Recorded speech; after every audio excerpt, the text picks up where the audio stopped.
Welcome to this week's look at the state of the New York City real estate market, where I take a look at the luxury market, the Manhattan market, and the Brooklyn market.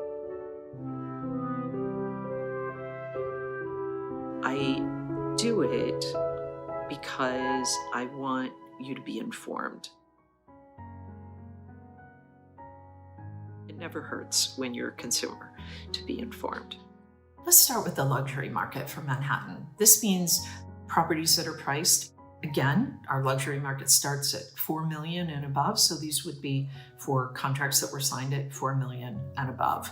There were 37 contracts signed last week, the week of November 22nd to the 28th. This is down 30 contracts from the record-breaking total of the week before, 67 contracts. But important to note that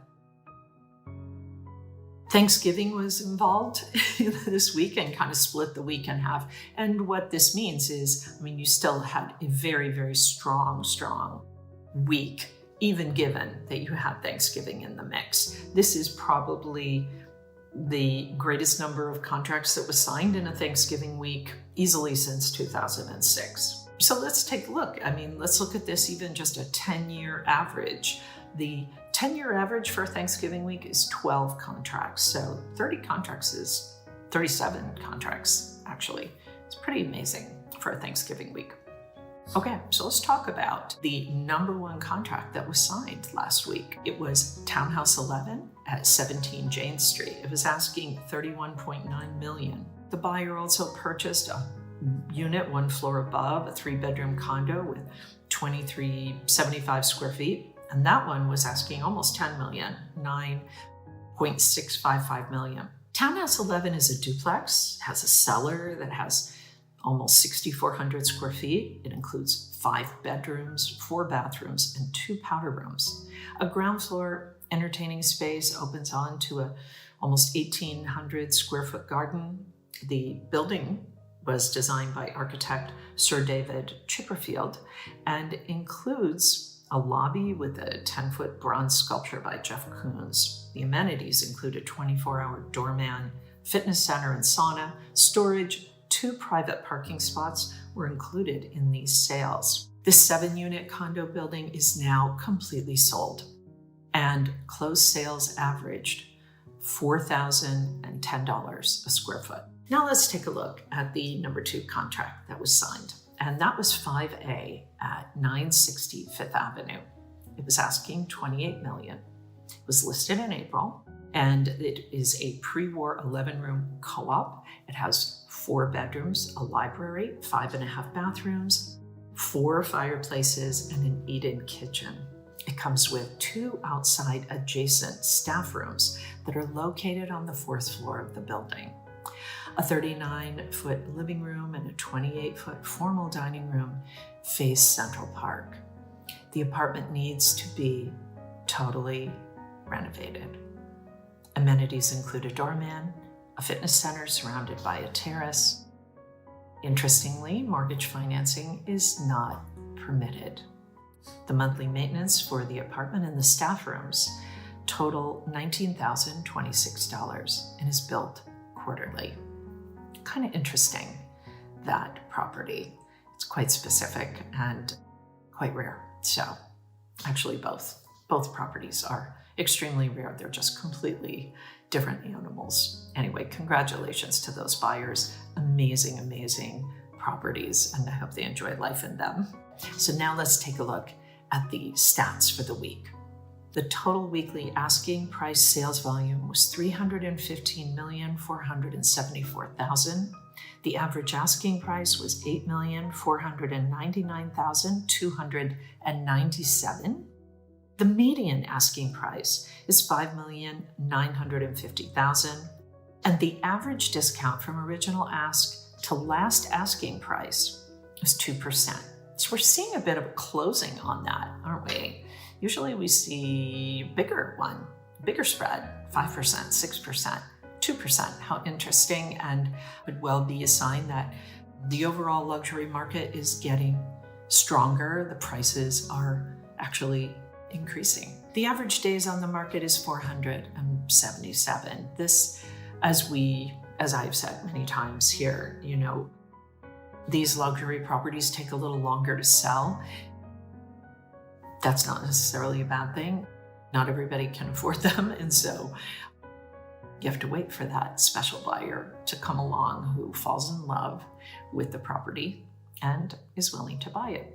Let's take a look now at Manhattan. What happened last week in the Manhattan market? Well, we saw a supply of 110 properties come on the market. That is down almost 59%. Is that shocking? Not really. I mean, look, it's almost the end of November. We had Thanksgiving last week. This is a time when a lot of people have decided, at least sellers have decided, that unless they really, really have to sell, they're not bringing their properties on the market right now. So it's not shocking to see this. As far as the contract signed, that was also down, but still surpassing the supply. The contracts signed were 206. That's very respectable, especially, again, given it's Thanksgiving week. Only the most determined buyers are making their deals during a Thanksgiving week. So well done on that. But that contract activity is down about 40% from the week before. We don't always talk about off-market properties, but we will this week. I've included them in the chart. 136 properties are off-market.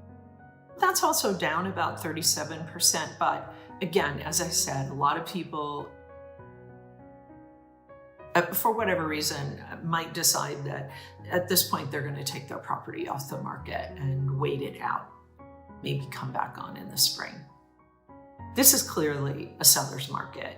0.74, as you'll see in the chart, that is up 5.71%. As I've said, I believe I said it in my last State of the Market report for Manhattan,